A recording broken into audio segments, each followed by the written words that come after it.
30.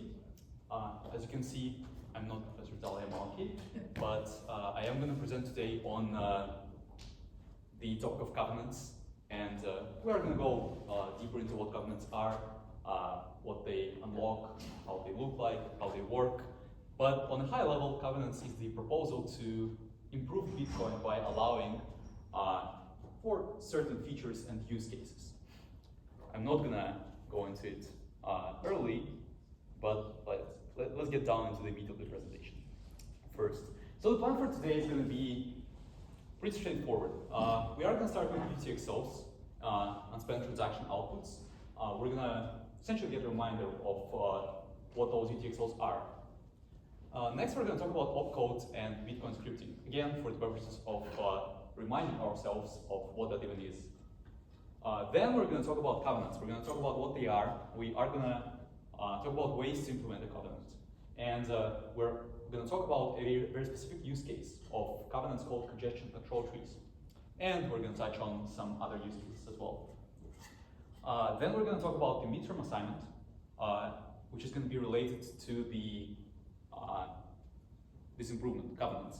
And finally, we're going to have a short Q&A if you have time. First, let's talk about UTXOs. Can somebody tell me what a UTXO is? What is unspent transaction output on Bitcoin?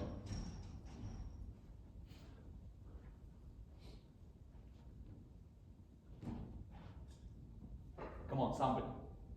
I can also be stubborn.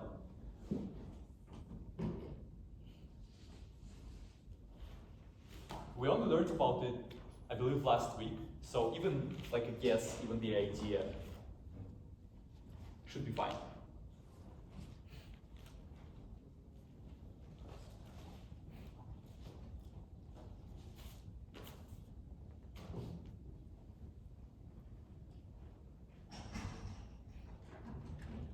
I'm also watching you. Please jump in and say something. Unspent? Yeah. Yeah, there needs to be a used token jar. So you need to track what's been spent and what's not been spent. So every time you spend it, that transaction is marked as spent, but then you have two outputs of the destination and then the remainder that you get back. And both of these two transactions are considered unspent, and the original one is considered spent. So the output is always spent. I'd correct that a little bit. It's the right direction. First of all, there doesn't necessarily have to be two outputs. If you have some, like your mental model on what UTXO is, it's like a coin that was created but was not spent yet. There is like a bowl of spent coins. There is like a bowl of unspent coins. And whenever you spend a coin, you put it into the spent bowl. And on a high level, that's right. That's right. I would push back a little bit on what a UTXO is. UTXO itself is not a coin. It's like an accounting mechanism to keep track of the coins. Let's go to the next slide to remind ourselves what a UTXO is. A UTXO is essentially an output of a transaction, which contains a set of coins that you can spend, that you can essentially redirect to some other UTXO, given that you satisfy some unlocking condition of the UTXO. The way you can think about it is that a UTXO is a set of coins that you can unlock, for example, with your private key, if you provide a signature for the public key that is securing that sort of UTXO. And if you want me to go deeper into that, I can. But that's the high-level idea of what it is. So, for example, let's say in block 3, we have some locked UTXO. And by locked, it just means that it hasn't been spent yet. And the way you create a UTXO, for example, let's say the value of that UTXO is 50 Bitcoins. How can we create a UTXO of a value of 50 Bitcoins? There should be some input to that UTXO. In this case, it references some other UTXO in block number 2, which itself was created by a UTXO in, for example, block number 1. Right away here, I want to ask the question: if to create a UTXO, you need to reference some other UTXO in order to spend its coins into some new output. So how do you create coins in the first place? It kind of doesn't make sense. If you want to spend a coin, it has to reference some previous coin. Where, like, how did coins even come to the existence on the Bitcoin network? How can you mint? Yeah. Are they not minted after every new block is proposed by a miner? Exactly. That's essentially the only way to create new coins in the Bitcoin network. And every single UTXO, every single path, like spending path on the Bitcoin network, is traceable to the prior, to the initial UTXO that was created by the miner proposing a block. The value of the UTXO, for example, 100 of a Bitcoin, and some spending condition. Spending condition is just a script. It's think of it like a small program that you have to run, given some authorization parameters, in order to unlock and spend it and produce a new UTXO. Maybe you want to pay somebody else, and you do that by producing a new UTXO. There are some typical patterns of what a spending condition might look like. For example, pay to public key hash is the typical pattern that you use in order to pay somebody. Taproot is another pattern that is used. We're not going to cover it, just for the purpose of the example. But yeah, just to sum it up, in order to create a UTXO, you need to reference some previous UTXOs and essentially redirect the value to some output. It might be one output in a single UTXO, it might be two outputs, might be three outputs in a single UTXO. It doesn't matter. This is another, like, more concrete example of how a UTXO might look like. Let's say that you have on the left-hand side two UTXOs. It doesn't matter in what block they live. And for the purposes of the example, let's say they're currently locked. Then you want to send, and these UTXOs are locked by a spending condition, just in plain English. You can spend this value by providing a signature for this public key, the green one. And let's say there are two of them.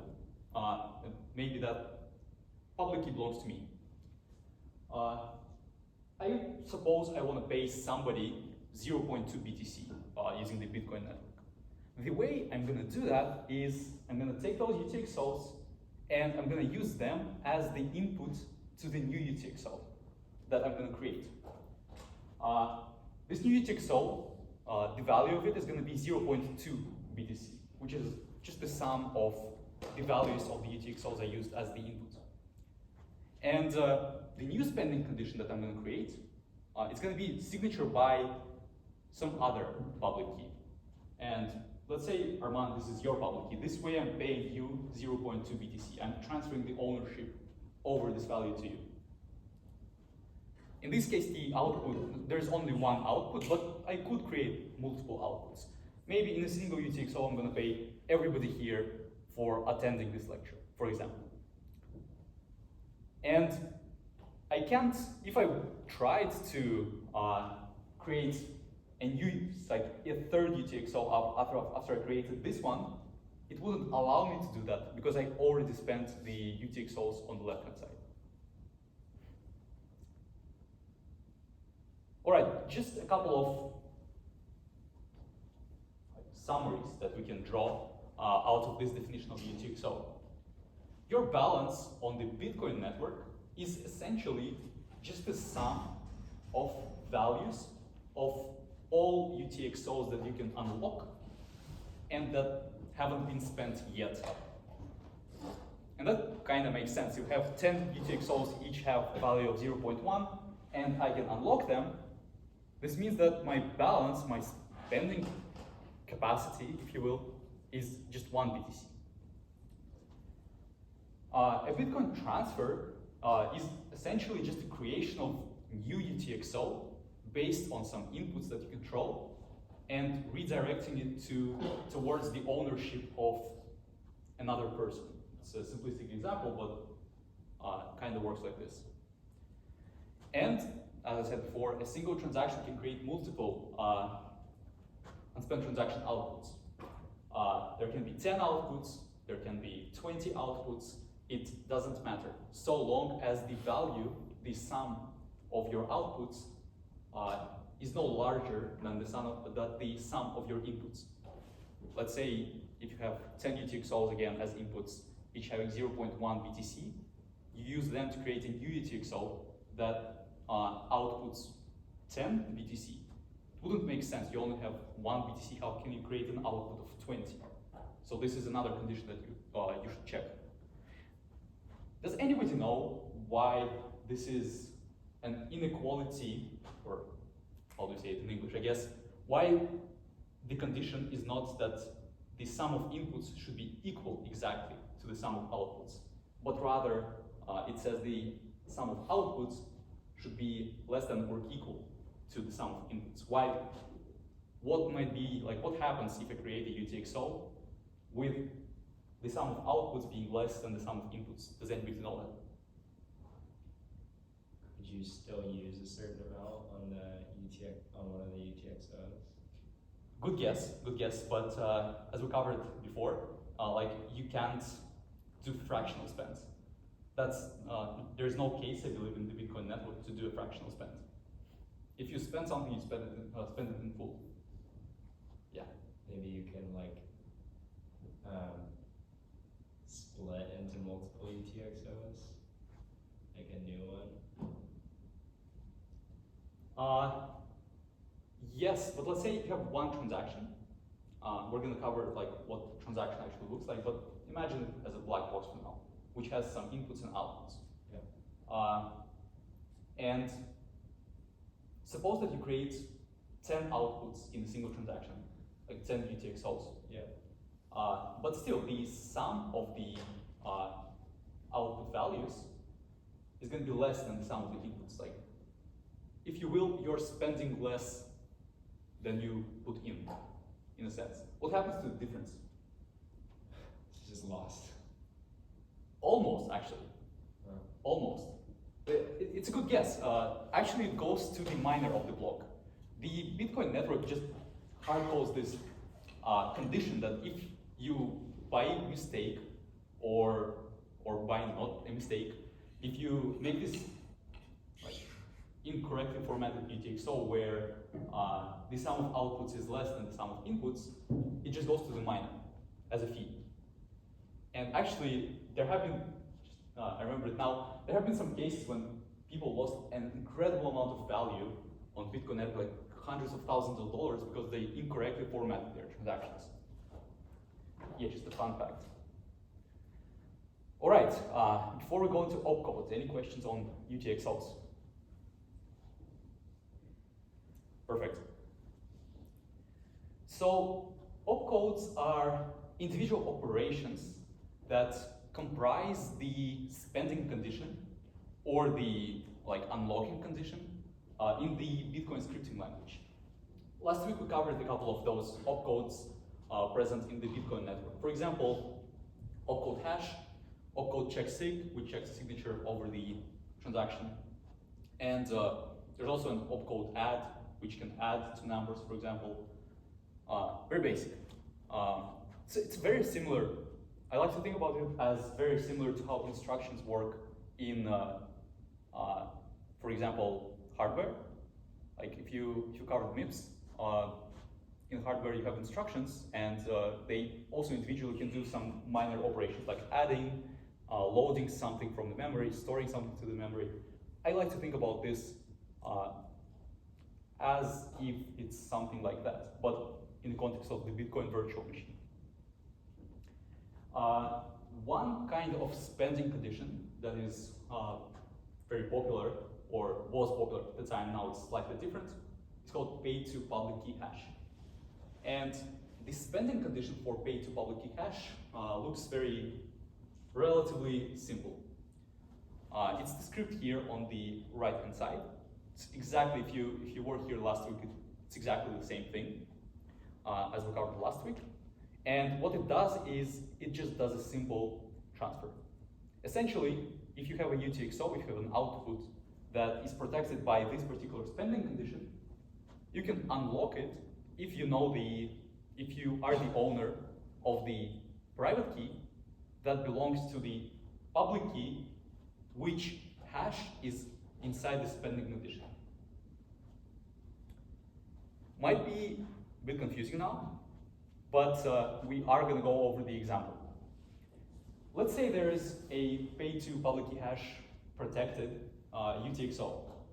The value is, let's say, 0.01 Bitcoin, and the spending condition is exactly the script that we covered on the last slide. But there is a specific hash there on the third index. Now let's say that you want to spend this UTXO. You want to pay your friend for coffee.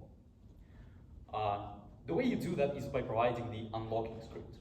And in this case, the first element in the unlocking script is the signature, I believe, and the second one is the public key, or vice versa. It doesn't matter, we're going to see in a second that it works out. It's just the signature and the public key. How does that actually look like when the Bitcoin tries to execute your script and verify whether you are the owner of those funds that are locked within those UTXOs? Visually, imagine that you have a stack and you have the executing script. And you are going to just one by one take values of the script, put it on a stack. If the value is something like a signature, a public key, a hash, you're just going to put it onto the stack. If it's an opcode, you're going to run some small operation. Let's go and trace it very quickly. You have on top of the stack, you have the signature, essentially the unlocking script. The way you construct the script in the first place, I don't think I mentioned that, is by concatenating the spending condition and unlocking script.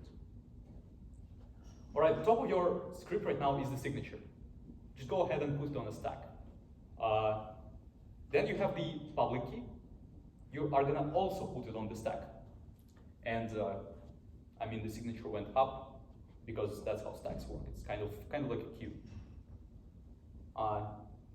Next, what's gonna happen next? What's the next operation? And how is stack gonna look like after we execute duplicate? Let's make it a little bit interactive.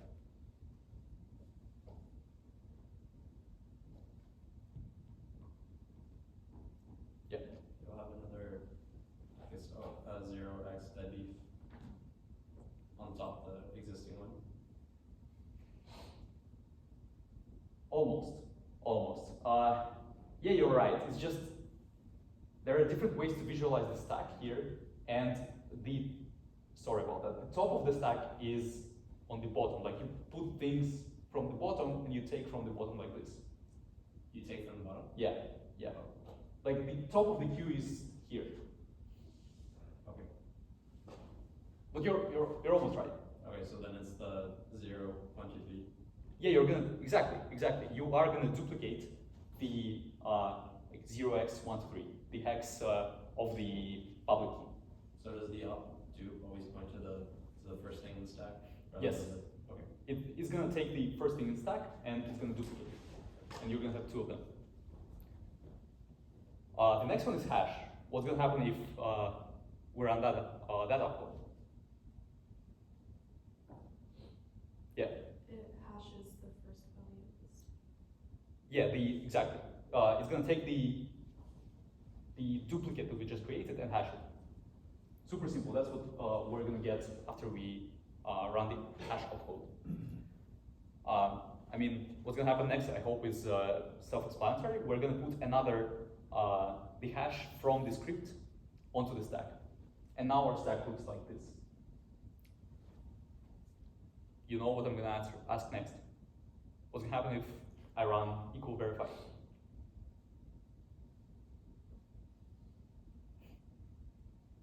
Yeah. I think it pops the top two values and compares equality and pushes the flag. Exactly. It does push a flag, but yeah, you're right. it's just gonna check the top two values in the stack. If they're not equal, it's gonna finish executing and it's gonna say, this is an invalid transaction, you can't do that. You're not authorized to do that. And checksig, one of the most interesting opcodes and one of the most widely used ones, it's gonna take also two values on the stack. It's gonna treat one as the signature, it's gonna treat the other one as the public key, and what it's gonna do is, it's just gonna check the signature, whether that signature is correct over the transaction that is being executed. Essentially just the final step of the authorization of the check. In this case, suppose that this was valid, all good. We have nothing on the script, we have nothing on the stack. It means that we have successfully executed the condition. The transaction is valid, and if this transaction created maybe 10 more outputs, it's going to be considered valid and be included in the block. Perfect. So opcodes themselves are like mini scripts that are being executed as part of the larger script. So some like Python or pseudocode examples of how typical opcodes might look like, something like this. Very simple. Equal verify just checks the, just compares two values on the stack. Dupe is going to return like two values, and the hash is going to just hash the value. Super simple. Perfect. Now we're going to talk about covenants, about the meat of our lecture. Any questions on opcodes before we get into covenants? Yeah. When you made that second hash, was that another duplicate operation? Which one? Like these two hashes? Yeah. You got these two hashes. First you, like let's quickly go one more time. First you put essentially the values of the unlocking script, the signature and the public key. Then you're gonna dupe the public key. The 1, 2, 3, 4 is the public key. You dupe it, but then the way you get the hash is now you're running the hash opcode against the public key. So you're just hashing the public key here, and because it happens to be the right pre-image to the hash on the script, on the stack, or sorry, on the script, they're equal. If you provided a wrong public key, it wouldn't hash to the same value, and when you do the equal verify, it wouldn't correctly, like it would check and see that those are not equal, and what you provided is wrong.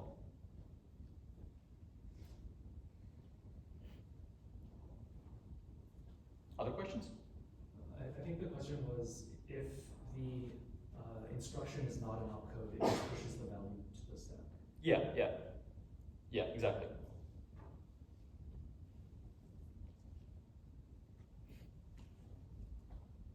All right, let's talk about covenants now. So as I said, covenants is a Bitcoin improvement proposal, which is actually not live. It's not implemented into Bitcoin yet. It has been in the draft stage for a while. But in order to understand covenants, we sort of need to first understand whatever we just covered. When you're creating a transaction that creates some new outputs, it spends from the previous outputs and creates a new ones, there is no way for you within that transaction to enforce how those outputs are going to be used next. A little bit unclear for now, I know, but just think about it this way. What covenants can allow you to do is, let's say you have a UTXO on the left-hand side, 0.1 BTC of value. And within the UTXO spending condition, you can say something like, in order to unlock this UTXO, you need to provide a signature by 1, 2, 3, 4, 5. Nothing unique there. we can already do that. But you can also say something like the output that you're going to create by spending me, this UTXO, should hash to some value. Perfect. Now let's say that somebody tries to spend this particular UTXO. And let's say they provide a signature by, the signature is valid. It provides a signature for a particular public key that was part of the spending condition of the first UTXO. However, the UTXO that that person creates says something like, if you want to spend me, give me a signature of A, B, C, D, E, whatever. But then, when that second UTXO is trying to be created, it's going to check the hash of that spending condition, like the hash of signature by A, B, C, D, is that actually equal to whatever was specified in the first UTXO? And in the first UTXO, it said that the next output hash must be OX451245. And the hash of the output of the second UTXO is actually not equal to that. So you cannot create that UTXO from this first one. Therefore, covenants are the proposal that essentially restricts that you can use in order to specify within the current UTXO how you can spend the funds within that are going to be used from this UTXO. Does that make sense? This took me personally a while to get my head around. So I know it can be damn confusing. If not, we're going to go forward. There were, and there have been, a couple of proposals on how exactly you can implement covenants in the Bitcoin script. The first one is the opcode that's called check output verify. And what this opcode does is it's going to take three parameters. It's going to take the index, it's going to take the value, and it's going to take some pattern. And the opcode is going to return true only if the output of the spending transaction, like you create outputs within transactions, and you can create multiple outputs within one transaction. And so this opcode would check at output indexed by the value index. Is the value of that output equal to value that you specified initially?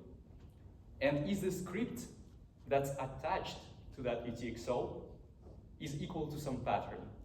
You can think of it like, is that a pay to public key hash script? Is that a taproot script? Is that a pay to witness key hash? Maybe some other Bitcoin spending condition. Visually, how it looks like is this. And I promise you there were some better and easier to understand proposals that we're going to cover to covenants. Let's very slowly go over it. As I said, opcodes are similar to like mini scripts running within the larger script. And this is how you can implement checkout verify. Well, first of all, you're just going to take the transaction that you're trying to execute. And this transaction has some list of outputs, and you're going to index into the indexed output of that transaction. If the value that you're checking is not equal to 0, like think of it, do we care about what value? Does the current UTXO care about what value of the spending UTXO is going to be? If that's the case, it's going to compare. Is the output of that transaction at that index equal in value to the value that we specified in the current UTXO. If it's not the case, we're going to return false, and we're going to fail the transaction. If that passes, we're going to go next. We're going to look, is there some pattern that we also care about? Do we care about whether a person can spend it to a taproot output, to a pay to public key hash output, maybe pay to witness key hash, anything like that? And if we also care about that, we are going to check for the pattern as well. Now, there are a couple of confusing lines out there. I would want to shift gears from the code to what's on the bottom there in order to understand how that could work. Let's say that the output script is something like opdupe, ophash, hash of the public key, etc. A typical pay to public key hash output. And let's say the pattern is going to look like opdupe, ophash, and then just hash placeholder. Literally the bytes that specify, that encode hash placeholder. Because if you think about it, if you want to say that the output pattern should be pay to public key hash, you can put any hash inside the placeholder, right? If we're talking about patterns, it doesn't matter who exactly is the recipient. You just care about the pattern. So the pattern variable could look something like this. Then we're going to get the sanitized pattern variable. What that essentially does is it's going to take that placeholder, replace that with zeros. That's it. It's going to sanitize it. What mask variable is going to do is it's essentially going to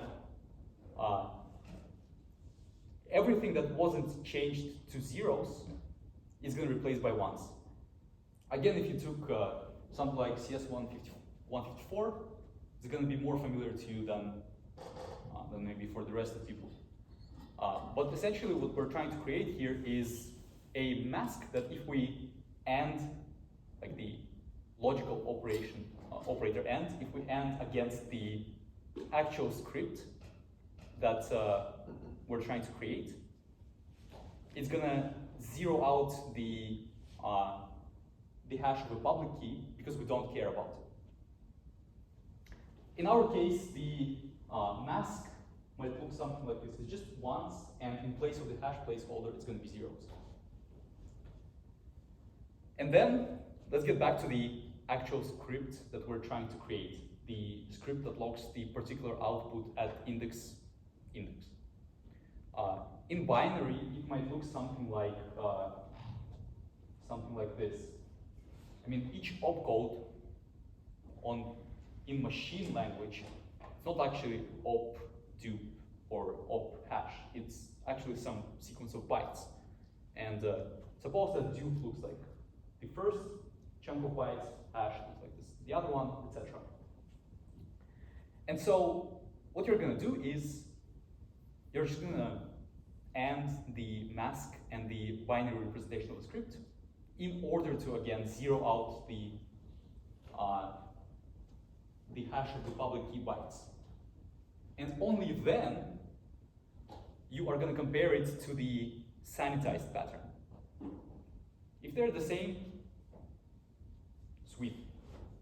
You can spend this UTXO. If not, you can't. The only reason why I wanted to go into this in many details is to just understand how individual opcodes might be complicated, and like just to grasp and appreciate what Bitcoin is doing. Maybe just add one comment. Notice taking a step back without looking at the details, notice that these opcodes are put on the stack with the output. So the output script here is something, opdupe, ophash, whatever. Before, when Ruslan went through examples, playing the virtual machine, the Bitcoin virtual machine, what was put on the stack was the previous output, the unspent one, and the signature, but not the new output. So there was no way for an opcode to do anything. It doesn't matter what it's doing. There was just no way for an opcode on that stack to reference any value from the output of the transaction. This is perhaps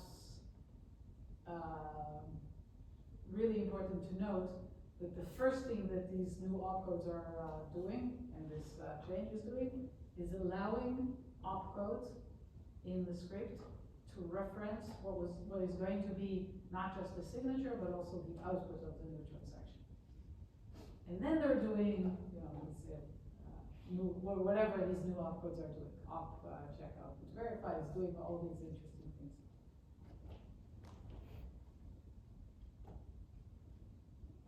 Yeah. Complicated, right? Wish we had something more basic, like something easier to understand. And that's what check output hash verify is trying to achieve. It's just another proposal to implement the idea of covenants. What it does is it essentially just literally hashes the outputs of a transaction. It doesn't take an individual output and check a pattern against it. It just takes all of them, hashes them, and checks if that's equal to whatever was put in a UTXO. This one is closer to what we talked about here. This is kind of, you can imagine this example using this particular opcode. The way that would look like, way simpler, right? Way simpler. You have some outputs hash that you can take from the UTXO as the parameter of the opcode. You're just gonna take the spending transaction outputs, you're gonna hash them twice, and you're gonna check if that's equal to the output hash. If that's the case, you return true, perfect, done. If that's not the case, also perfect, done, invalid transaction. I have one small question mark here. Why twice? Why would you hash the outputs of a transaction twice? And actually, in the Bitcoin core protocol, you hash everything twice. I don't actually expect anybody to know that. I just find it to be an interesting fact. The typical SHA function is vulnerable to what's called length extension attacks. If you remember the Merkle-Damgard construction, where you sort of take chunks of the input, you hash it using some intermediate construction, then you hash it with the next one, then the next one, you get some hash, and that's essentially your SHA-56. And in short, you don't have to know that, I just find it curious. The length extension attack is, well, you can get the output, and you can also hash something additional to that output. And it's going to produce a valid hash if you hashed the pre-image with additional bytes. No need to understand that. If you're curious, just check it out after the lecture. Now let's quickly admire the Bitcoin transaction example and how it actually looks like under the hood. Are you admiring? I hope you do. I do. It has some not less interesting fields like version, marker flag, doesn't matter what they do. Those have some inputs, which is just a list of inputs. And the way they look like is you reference some previous transaction, you reference the output indexed, in this case 0, into that transaction. You also specify the script sig. Script sig is the unlocking condition. In the pay to public key hash, it would be the signature and the public key. Once you do that, you have the outputs, which essentially logs some value, and the script pub key, which is the spending condition, the script, like the public pay to public key hash script, for example. And as I said, you can have multiple of them. You only care about the fact that the input value is either the same or larger than the output value. You also have the witness. I'm not sure if this course goes into what witness is. Hopefully, I think it's an interesting case discussion. So yeah, that's how it looks. I hope that helps to visualize and think about UTXOs and transactions. Finally, the latest way to implement a covenant opcode is op check template verify, which is, I guess, the most agreed upon amongst the people who think that covenants should be implemented into Bitcoin. And it does something more challenging than the previous one, but not as challenging, in my opinion, as the first one. It's gonna essentially take a hash of these fields of a transaction, and it's gonna compare it to whatever is on the stack. So you're gonna hash the version bits, the log time, the script sigs, the number of inputs, like the sequence parameter, the outputs, the number of outputs, and even the index of the input that this output can be in the spending transaction. So just a more robust way to check what the spending transaction is going to look like. Yeah, I don't really understand what problem this is solving. Like, to me, this seems like this would reduce the amount of transactions on Bitcoin, incentivize people to use it. That's a good question, and we are going to go into it. It's a great question. Like, why the hell do we need this? It sounds very confusing, and I know that. But to give you a short answer, this allows you to defer certain UTXOs. What I mean by that is, no, I'm actually not going to talk about it right now because we are going to talk about it in a couple of slides forward. But there is a very specific use case which has to do with the deferral of transactions. Think about it this way. Let's say you want to submit 10,000 UTXOs. Maybe you need to do 10,000 payments. But right now, on the Bitcoin network, fees are high. What you can do is you can encode a certain sequence of UTXOs using covenants, because each UTXO would say specifically what the next one should look like, which actually unpacks into 10,000 UTXOs. And you can do that later on when the fees on the Bitcoin network are low. This is just one payment example, but there are actually a whole bunch of other use cases as well. But we're going to talk about it in a second. Does that at least partially answer the question? Yeah, but that also sounds like it would lead to more problems too if you're able to defer payments. Wouldn't that cause another problem? Like what? Like security-wise and just not having enough liquidity. Yeah. Yeah. It's not like you're deferring a payment in a sense that you are promising to pay later. It's more like you need to do 10,000 payments, and you don't want to create 10,000 different UTXOs right now because of the fees, for example.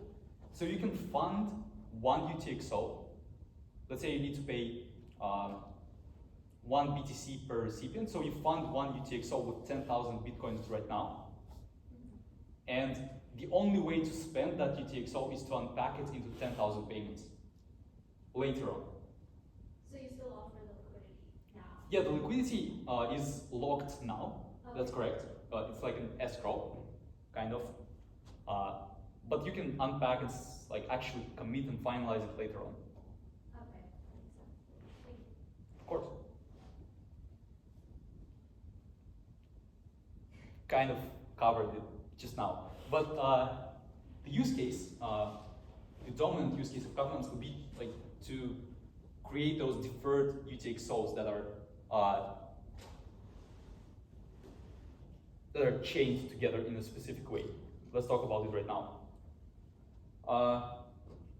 Suppose that, let's go over a concrete example. Suppose that you want to pay 10 people 10 BTC, 10 Bitcoins, but you don't have the fees to pay for 10 different outputs on the Bitcoin network. And Actually, I think that's a good time to briefly mention that the amount of fees that you pay on the Bitcoin network when you're creating a transaction depends proportionally to the amount of bytes within the transaction that you're trying to create.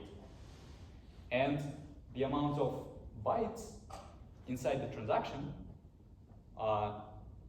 directly relate to the amount of outputs and inputs of that transaction. So if you have a transaction that has 10,000 outputs and 10,000 inputs, it's going to cost you more to send it to Bitcoin in fees, rather than maybe one input, one output UTXO. But yeah, consider this case. You want to send 10 people 10 BTC. What you can do now with covenants is something like, you're going to create a single UTXO, which has a spending condition that the output of the UTXO that you're going to use to spend that first one would be maybe 10 different outputs to those 10 different people. You can't issue that transaction right now, maybe the fees are high, but you can commit to it and you can pre-fund it exactly, and later on unpack it. The example that I'm going to give here is not going to look like you are creating one just bigger UTXO later on, but you're rather creating a sequence, like peeling the onion, if you will. You have one root core transaction, and then you're going to like create other UTXOs that are going to sort of peel off a little bit of liquidity out of that root UTXO and send it to the final recipient. Consider this example of 3 people. Let's say you want to pay 10 BTC to Alice, Bob, and Carol. There's the same problem of fees right now. What you're going to do is you're going to create one UTXO. You're going to fund it with 30 Bitcoins. You're locking some liquidity into this escrow. And you're saying the output of the spending transaction should hash to like ABCD, OX ABCD, which is just the hash value of the output. Let's say some time passes, the fees are now relatively low, and you're ready to finalize those payments. You're going to create the UTXO number 1, which is going to say, I have 2 outputs now. The first one goes to output hash OX1234. It's like a remainder of the total value. But the second output pays 10 Bitcoin to Alice.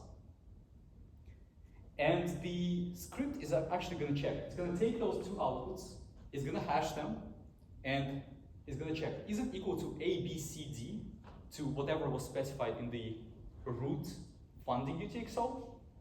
If that's the case, this transaction would be valid, and the 2 new outputs are going to be created. The first one to some next covenant UTXO, the second one to Alice. So, perfect, we just paid Alice. But there are 2 more people that we have to pay. We're going to create a second UTXO in the period of low fee transactions.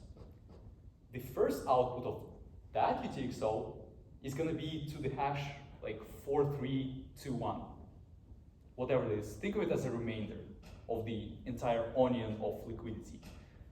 But the second output is going to go, again, to Bob. It's going to pay 10 BTC to Bob. And again, when you're trying to create that second UTXO, it's going to check, is the hash of the outputs of the second UTXO equal to whatever the first, the second UTXO's first output specified. In this case, the output hash there is 1234. So the hash of those 2 outputs should be equal to 1234. You're sort of pre-computing that entire chain of UTXOs and saving it in the root. Think of it recursively, really. If that's the case, you submit the second the third UTXO, done, you paid Bob. Now you need to pay Carol. And the final fourth, I indexed it by 0, fourth UTXO is gonna just have one output because we don't have any remaining liquidity, which is gonna pay 10 Bitcoin to Carol. And again, it's spending the third UTXO's first output. So we gotta check, because that output is the covenant protected output.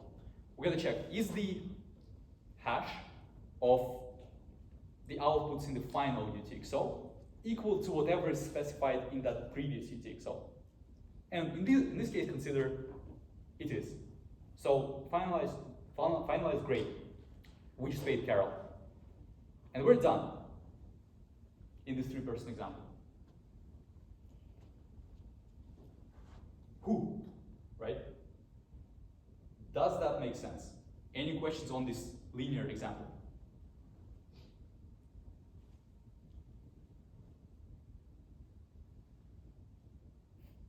Perfect. Now consider the same scenario. You locked the root funding UTXO. However, you tried to spend it with a slightly malformed UTXO. Now, let's say you're paying to the second output of the first UTXO is going to be to Bob. However, now you're going to check, is the hash of those outputs equal to whatever is specified in the root UTXO? No. So you're not going to be allowed to even create that first UTXO. What this is trying to demonstrate is that with covenants, you can pre-compute a specific ordering, a specific structure of UTXOs and how they're going to unpack. And you can defer to that structure by only funding and submitting a single thing on chain, like a commitment.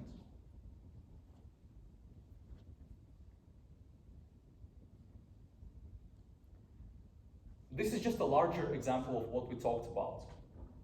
You have some root UTXO of 100 Bitcoin, which specifies the next output's hash. And like one by one, you can issue UTXOs that are each gonna produce 2 outputs, one to the remainder and one to the recipient. Alice, Bob, Carol, Dean, whatever.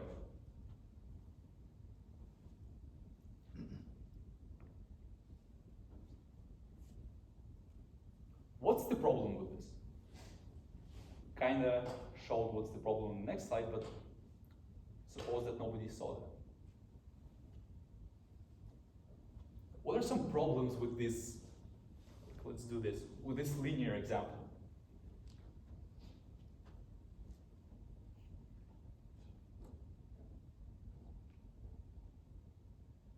It works, it's safe. If you send 10,000 people money with this, the only way it's gonna unpack is by sending them their Bitcoins. You can't play around with that. Yeah. It encodes the order, so the 10,000th person would have to wait. Yeah, did you see the next slide? No. Yeah, but that's right. That's right. Exactly. Let's say you wanted to first pay Bob, for example. Maybe Bob wants their funds right now, but for Alice, even the fees on the Bitcoin network right now are too high. So encoding the ordering kind of sucks. So that's one of the issues. The only way to unpack this UTXO cluster is by doing it in the order that you encoded it initially in. And the second problem is you can't selectively you can't selectively finalize those payments. For example, you only want to finalize a payment to Bob and not to Alice, not to Carol, and not to 9,998 other people. What other data structure comes to mind that could solve that problem?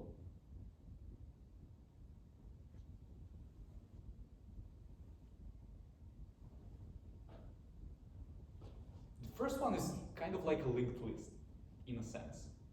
What data structure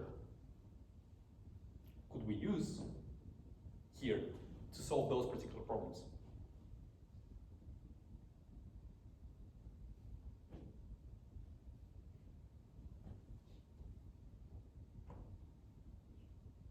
Yeah. A queue, And how is that going to help us? because it unpacks like in order. Yeah, but we don't want to unpack in order. That's one of the problems of a linked list, because it's in order. Let's say you want to pay first Bob rather than Alice. Or maybe you want to start with Bob, then pay Carol, then Alice. Maybe you don't know which order you would want to pay them. Maybe like some type of graph. A very specific kind of graph. Tree. Exactly. Exactly. You can use a tree of UTXOs, and you can already imagine how you can sort of trace the path in order to pay a particular person. But let's actually go into details. The tree that I'm going to be talking about is called the congestion control tree. And when covenants were first introduced, that was one of the main use cases of covenants on the Bitcoin network, congestion control trees. Before we go into them, any questions on what we covered so far? Perfect, perfect. So congestion control trees is a way to use covenants to solve that particular annoying problem of deferred finalization of payments, or maybe some other scripts. It doesn't actually have to be payments. It can be whatever. Imagine a cryptocurrency exchange, and I'm going to use this example one more time. Imagine a cryptocurrency exchange that wants to pay 10,000 customers some amount of Bitcoins, but damn fees are high. What options do you have? You can either do 10,000 different transfers per person. That's gonna flood the Bitcoin network with 10,000 transactions. It's crazy. Given that the fees are high, this would, first of all, cost a lot, but this would also drive up the fees on the network while you're trying to do the payments. Or the other option is you can create one transaction, and this single transaction is going to have 10,000 outputs to each individual recipient. Well, turns out the second case is actually impossible, because there are transaction limits on Bitcoin. You can create a transaction with 1 million outputs. That would require every node to process that large chunk of data. And it just happens to be that you can't do that. So you only have one option.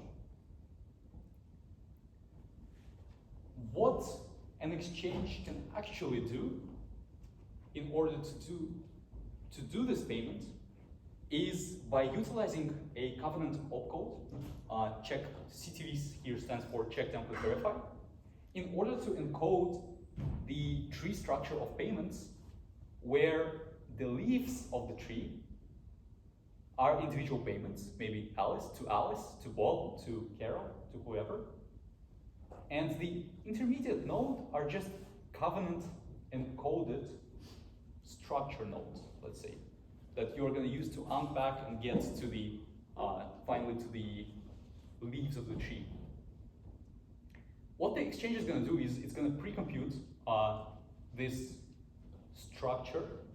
It's going to take the leaves, it's going to go one step up, it's going to compute the UTXOs that unpack into those leaves, then 2 step up, etc., etc. And then finally, it's going to get to the root. And the root is going to say something like, okay, the next outputs would need to hash to some value, which produce 2 nodes, which produce 4 nodes, which produce 8 nodes, etc. Until you get to the leaves. The exchange is going to take that root UTXO, is going to fund it with their own funds, and submit it on chain. The way it would look like is something like this. And here the example is of a payment for 8 people. You have some root UTXO of value 80 bitcoins. Suppose you're paying 10 bitcoin each for the purpose of this example. So that one is gonna unpack into 2 UTXOs, which each have value of 40, and we can do that because covenants actually allow us to specify also the value of the output rather than just the structure. That output is gonna unpack into 2 other UTXOs, and finally, those 2 other UTXOs are gonna unpack into the leaf UTXOs that are gonna do the payment to the person. And note that these intermediate transactions, you don't check the signature to be able to submit them on chain. There's only one way how you can spend those intermediate nodes. So anybody can actually submit that, and anybody can pay the fee for the intermediate nodes when they want to. It's one of the features. So this is what the exchange might do in the case when they want to submit those payments. They're just gonna fund this. First of all, they're gonna create this root UTXO. They're gonna fund it. They're gonna submit it on chain and only gonna pay a very small fee because that UTXO is gonna have like what, 1 or 2 outputs, maybe some variable number of inputs depending on where the exchange is gonna take their funds from.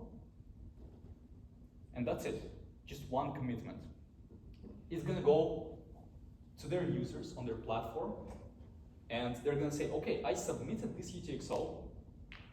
Please go check the check what is the hash like of the covenant on that root UTXO, and actually check out this tree. It's gonna send maybe the tree data structure off chain to every client, and that's cheap compared to doing it on the Bitcoin network. And the clients are actually gonna verify that, okay, this hash actually corresponds to that UTXO tree structure.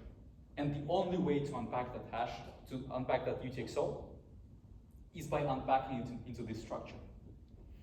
So, okay, yeah, you didn't really pay me yet, but I can see that there is a commitment to the right payment. And if 10 days from now, Alice wants to finalize their payments, maybe, I don't know, the rent is due, gotta pay the rent. She actually wants to have access to the UTXO that she can control. She can go ahead and submit intermediate nodes on chain, or she can ask the exchange to do that, that depends. And when the final sort of pre-leaf node is being submitted on chain, the output of that final node, one is going to be to Alice, which she can now use and reference, and the other might be to some other person. This is essentially what I covered right now, but with the example of John. If John wants to get paid, he or the exchange is going to submit the following UTXOs marked with the checkmark. And finally, the output is going to get unlocked. It's going to be on chain. If, for example, later on, Lily wants to get paid, well, as a side effect of paying to John, Lily also got paid because they are siblings on this tree. That's fine. John can spend this output that belongs to Lily, but he kind of paid the fees for her. But that's a feature rather than a bug. Then, for example, Billy wants to get paid. Billy would only need to submit the rightmost intermediate node because the parent and the root were already submitted. And Billy is going to get paid, and also Jack as well. It doesn't specify here, but Jack also gets paid because the node has 2 outputs in this particular case. And just talking about congestion control trees from the general standpoint, here the leaves are normal transfers, pay to public key hash transfers. Well, those scripts on the leaves, they don't actually have to be pay to public key hash transfers. They can be anything. You can commit to anything that you want, to any structure that you want. And for example, suppose that there are 5 people managing a fund which controls 100 bitcoins. And let's say that they want to migrate to a new address. The current funds may be compromised. I don't know. And it's a dumb example, but it's an example that's very easy to understand. Let's say they can't pick right now. They have 4 options to the new address, and they can't pick right now which one they're going to use. What they can do is they can create a congestion control tree similar to what we created before that can unpack into this structure. You can pay to either account 1, account 2, account 3, or account 4. And in order to get to an individual account, each intermediate node has to not only conform to covenant requirements, like it should have a very specific output hash, but it should also be like signed by 3 out of 5 people on this committee. Maybe they have some other keys that they use to represent themselves. It's called a multisig.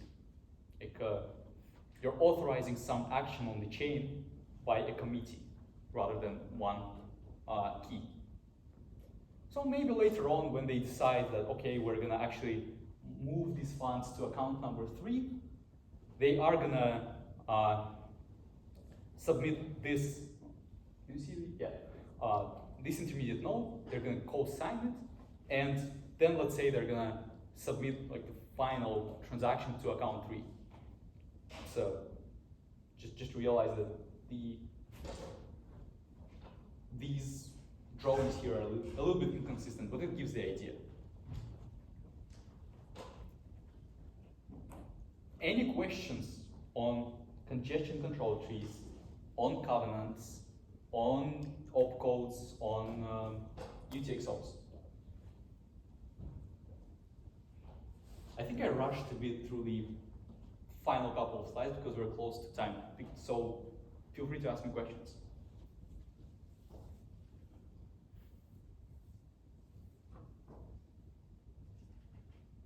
All right, sweet. Let's take out our pens and papers and quickly write the midterm. I'm joking. The midterm is going to be take home, and the midterm assignment is actually going to be to implement a ternary congestion control tree. What a ternary tree is just a typical tree that has 3 outputs on each individual node rather than 2.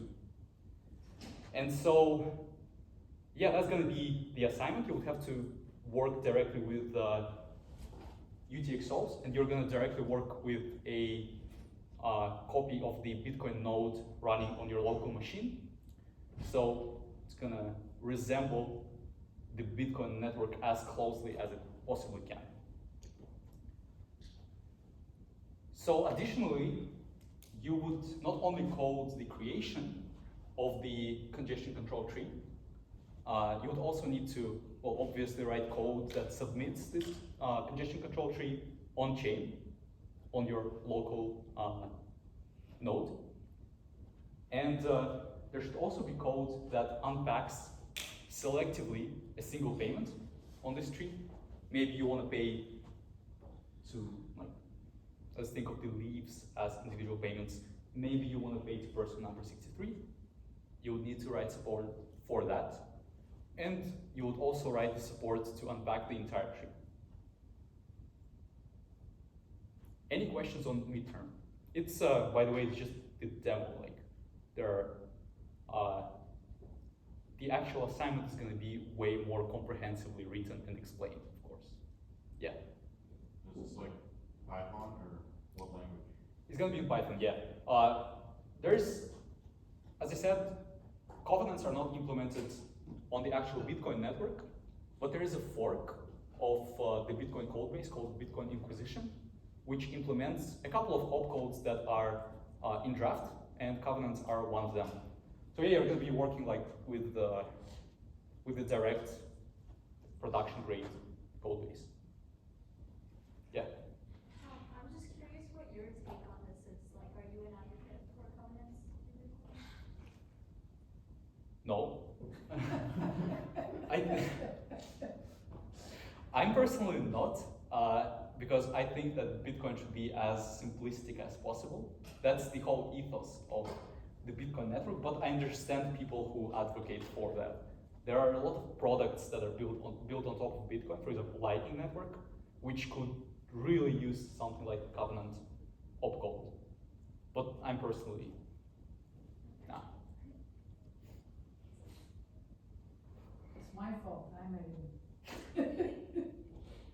Present this. We're almost at time, which is a good time to do some Q&A. It's the final time I'm gonna ask if anybody has any questions before we move on. By the way, the assignment should be 2 weeks. The deadline is 2 weeks from now, I believe. Yeah, and it will be available on Canvas by tomorrow. Yeah. Yeah. He's doing it anyway, right? It's just one solution. No, it's Python. It's just Python. Because it's I mean, you could do it in any language, but you would need to implement like the Bitcoin core in that language. But it's Python, yeah. Yeah. Can you explain briefly how like, this differs from smart contracts and other Sorry, you're asking if covenants? Yeah, like it seems to have some relation, but I can see some differences. Could you use covenants for any other to like basically make a smart contract? Is that possible? Or? You can do some arbitrary executions on Bitcoin with covenants, and the way you can do that is you can encode the execution trace of the of UTXOs. Let's say you submit the root, and then you're checking some condition, maybe like the if statement. If it's true, it goes here. If it's false, it goes here. Those are going to be very primitive execution traces, and it's not going to work like on Ethereum. But yeah, when preparing this presentation, I even heard the statement that covenants make Bitcoin Turing complete. I personally don't fully understand how that would work, because you can't encode the arbitrary length execution trace. If you are encoding something, you have to like predetermine the entire structure in advance. So you can't do like a while loop that's in turn. Oh, never ends one. Makes sense. Thanks. So a little bit of mechanics, since we're almost out of time. The description, the detailed description will be on Canvas. Your TA this week will have section hours this week to go over mechanics of the exercise, answer any questions. And he will also go over your last homework assignment, which was the first kind of I don't want to say trivial, but non-nominal assignment, the one on timestamping document. He'll go over the solution and answer questions.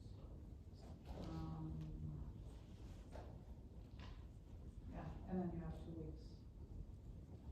Yeah, one final thing I want to say, it's not a super easy assignment, I'm going to be honest. But even if you don't care about crypto, and even if you're taking this as your last class before you graduate, I tried to make that assignment as productive for the generic engineer as possible.